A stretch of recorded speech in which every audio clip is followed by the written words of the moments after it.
હાલમાં જ મેં ફણગાવેલા મગ, ફ્રેશ વટાણા અને લીલી તુવેરની સરસ ચટપટી વડી બનાવી હતી.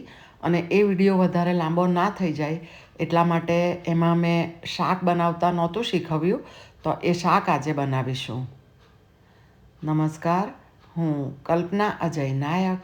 મારા કિચનમાં આપ સૌનું સ્વાગત છે. અગાઉ કહ્યું એમ હાલમાં જ મેં ફણગાવેલા મગ, લીલા વટાણા અને લીલી તુવેરની સરસ મજાની ચટપટી વડી બનાવી હતી. અને આજે એમાંથી આપણે સરસ મજાનું ફટાફટ બની જાય એવું શાક બનાવીશું. ઉનાળામાં શાકભાજી મોંઘા થઈ ગયા હોય અથવા તો ઘરમાં શાક ના હોય ત્યારે તમે આ રીતે આ વડીનું શાક બનાવી શકો છો. તો એક ચોપર લીધું છે અને એમાં એક બટાકો મીડિયમ સાઇઝનો છાલ ઉતારીને મોટા ટુકડામાં કટ કરીને ચોપરમાં લઈશું. અને એને ચોપ કરી લઈએ. એકદમ બારીક ટુકડા નથી કરવાના, સાધારણ ટુકડા થાય ને નાના એ રીતે ચોપ કર્યું છે. જુઓ આ રીતે. તો હવે એને એક બાઉલમાં કાઢી લઈશું.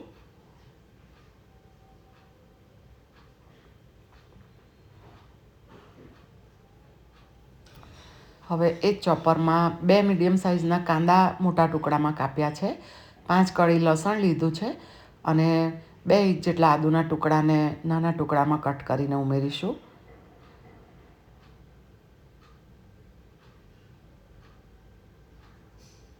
અને એને પણ બારીક ચોપ કરી લઈએ. આ વડીના શાકમાં આદુ, લસણ વગેરેનો જમજમાટ હોય ને તો શાક બહુ જ જોરદાર બનશે. તો હવે આ કાંદા, આદુ અને લસણને પણ એક બાઉલમાં કાઢી લઈશું.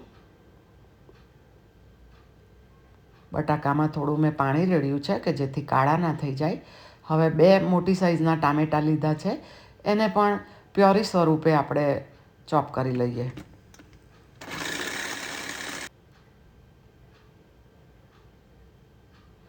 આ રીતે મેં ટામેટાને એકદમ બારીક ચોપ કર્યા છે, એટલે કે સાધારણ પ્યોરી જેવી બનાવી લીધી છે.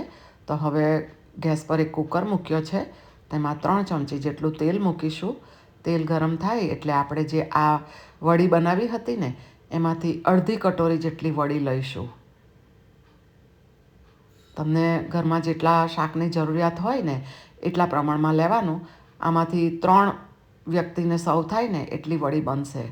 ગેસની ફ્લેમને મીડિયમ ટુ લોની વચ્ચે રાખવાની અને વડીને જરા સાંતળી લઈશું. અને આ પ્રોસેસ કરવાથી આપણે જ્યારે શાક બનાવીશું ને તો વડી આખી રહેશે, તૂટી નહીં જશે.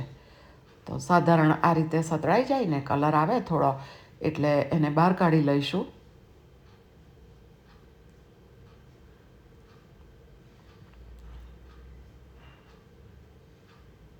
જો આ રીતે સાંતળીને આપણે બાજુમાં રાખીશું. હવે એ જ તેલ લીધું છે, એમાં 1/2 ટીસ્પૂન રાઈ ઉમેરી. રાઈ થોડી ફૂટી જાય એટલે 1/2 ટીસ્પૂન જીરું ઉમેર્યું છે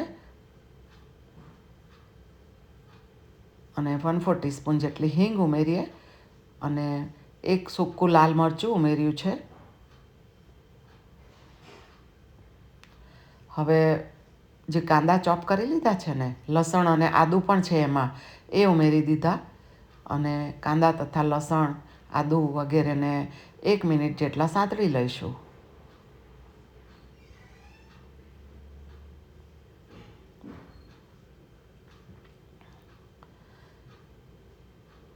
હવે આપણે જે ટામેટાની પ્યોરી બનાવી છે ને એ ઉમેરી દઈએ. સારી રીતે મિક્સ કરતા જઈએ અને ટામેટાને કૂક થવા દઈશું.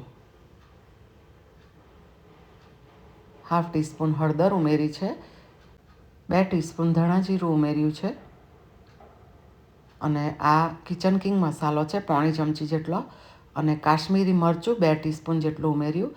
થોડું પાણી ઉમેરીશું 2 ચમચી કે જેથી મસાલા બળી નહીં જાય. ગેસની ફ્લેમને મીડિયમ ટુ લોની વચ્ચે રાખી છે. અને આવી અવનવી વાનગી જોવા માટે તમે આ ચેનલને હજી સબસ્ક્રાઈબ ના કરી હોય તો ચોક્કસ કરજો અને બેલ આઇકોન જરૂરથી પ્રેસ કરજો. જુઓ હવે તેલ રિલીઝ થઈ ગયું છે.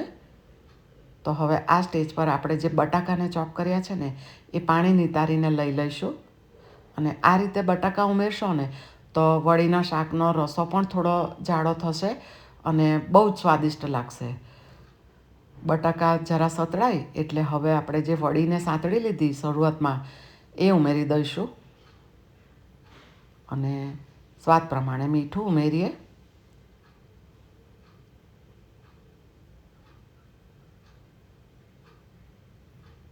ત્યારબાદ પાણી ઉમેરીશું. તો પોણો કપ જેટલું પાણી મેં ઉમેર્યું છે. જરૂર જણાશે તો ફરીથી ઉમેરીશું. ગેસની ફ્લેમને થોડી હાઈ કરી દેવાની હવે અને પાણીને ઉકળવા દઈએ.